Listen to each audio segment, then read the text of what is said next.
താഴ്ത്തിയവരൊക്കെ ഉണ്ടായിരുന്നു. അതിപ്പോൾ റിലേറ്റീവ് ആയാലും ആരൊക്കെ ആയാലും വല്ലാണ്ട് താഴ്ത്തിയവരോടൊക്കെ ഉണ്ടായിരുന്നു. അവധിയിൽ പഠിച്ച് ഇപ്പൊ ഗ്രാജുവേറ്റഡ് ആയി വല്ലാണ്ടെങ്കിൽ സന്തോഷമായി പോയി. ഒരു ഇൻസ്പിറേഷനോ എന്താ പറയേണ്ടതെന്ന് എനിക്കറിയില്ല, വല്ലാണ്ട് എനിക്ക് സന്തോഷമായി പോയി. ഞാൻ ഡിഗ്രി കഴിഞ്ഞൊരു സ്റ്റുഡൻ്റ് ആണ്. ഡിഗ്രി കഴിഞ്ഞിട്ട് എന്ത് ചെയ്യണമെന്നൊരു പ്ലാനിങ് ഇല്ല.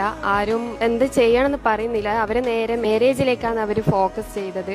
അപ്പോൾ എൻ്റെ ഒരു ഫ്രണ്ടിനോട് ഞാൻ ഒന്ന് എൻക്വയറി ചെയ്തപ്പോൾ എൻ്റെ ഫ്രണ്ട് തന്നൊരു ഇതാണ്, അബോധയിൽ പഠിച്ചോ, ഹോസ്പിറ്റൽ അഡ്മിനിസ്ട്രേഷനാണ് ഞാൻ കോഴ്സ് എടുത്തത്.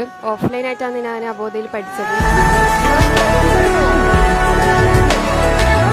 ഇപ്പോൾ ഈ ഒരു കോഴ്സ് എടുക്കുന്നവരോട് എനിക്ക് പറയാനുള്ളത്, നിങ്ങൾ എന്തായാലും മസ്റ്റായിട്ടും ഈ കോഴ്സ് ചൂസ് ചെയ്ത് ഗ്രാജുവേറ്റഡ് ആവുക. നിങ്ങൾക്ക് സക്സസ്ഫുൾ ആയിരിക്കും. നിങ്ങൾക്ക് മറ്റുള്ളവരുടെ മുന്നിൽ എന്തായാലും നിങ്ങൾക്കൊരു വാല്യൂ ഉണ്ടാവും. നിങ്ങൾക്ക് തല ഉയർത്തി നടക്കാൻ പറ്റും.